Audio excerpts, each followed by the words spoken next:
কৌশল উদ্ভাবনের দিকে খুব বেশি যাচ্ছি না, মানুষকে অভ্যস্ত করতে হবে। আমরা তো এরকম একটা পদ্ধতি করতে পারতাম, আমরা কোনো কিছু না করে কেউ এইখানে কেউ ওইখানে কেউ 7-8 জায়গা থেকে বিভিন্ন কিছু নিয়ে এখানেও কিন্তু ব্যবসা বাণিজ্যের একটা ধান্দা শুরু হয়ে গেছে, যে সারাদিন এখান থেকে তেল নিয়ে বিভিন্নভাবে করা। অর্থাৎ আমরা কিন্তু কোনো একটা কৌশল উদ্ভাবনের দিকে খুব বেশি যাচ্ছি না, আমরা চলছে কোনো রকমে চলছে। আমরা সকাল থেকে 3টা পর্যন্ত তেলই দিচ্ছি না, মানুষ দাঁড়িয়ে আছে সকাল থেকে এই 7-8 ঘন্টা। তো ওই জায়গাগুলোতে মানুষকে স্পষ্ট বার্তা দেওয়া দরকার যে আমরা একটা সিস্টেমের মধ্যে আসতে চাই এবং সেই সিস্টেমে মানুষকে অভ্যস্ত করতে হবে। দীর্ঘদিন একটা সিস্টেমের বাইরে থাকতে থাকতে মানুষের কিন্তু আইন কানুনের মানার ক্ষেত্রে একটু অসহিষ্ণুতা চলে এসেছে। সেই ক্ষেত্রে অবশ্যই মানুষ মানবে না কেন?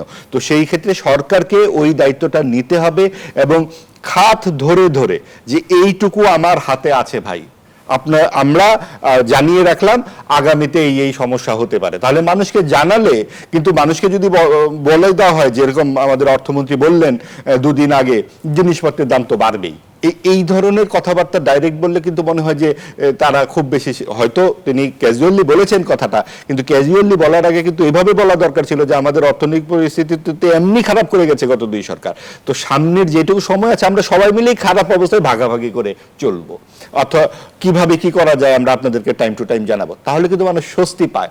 আমার পাশে একজন শক্তিশালী এবং বুদ্ধিদীপ্ত মানুষ যদি থাকে আমি কিন্তু ভরসা করব। আর সেই মানুষ যদি নিজেই প্যানিকড হয়ে যায়, নিজেই যদি ভয় পেয়ে যায়, কার উপরে ভরসা করবো? কাজে সরকারের উপরে ভরসা। অসংখ্য ধন্যবাদ জানাচ্ছি আপনাকে।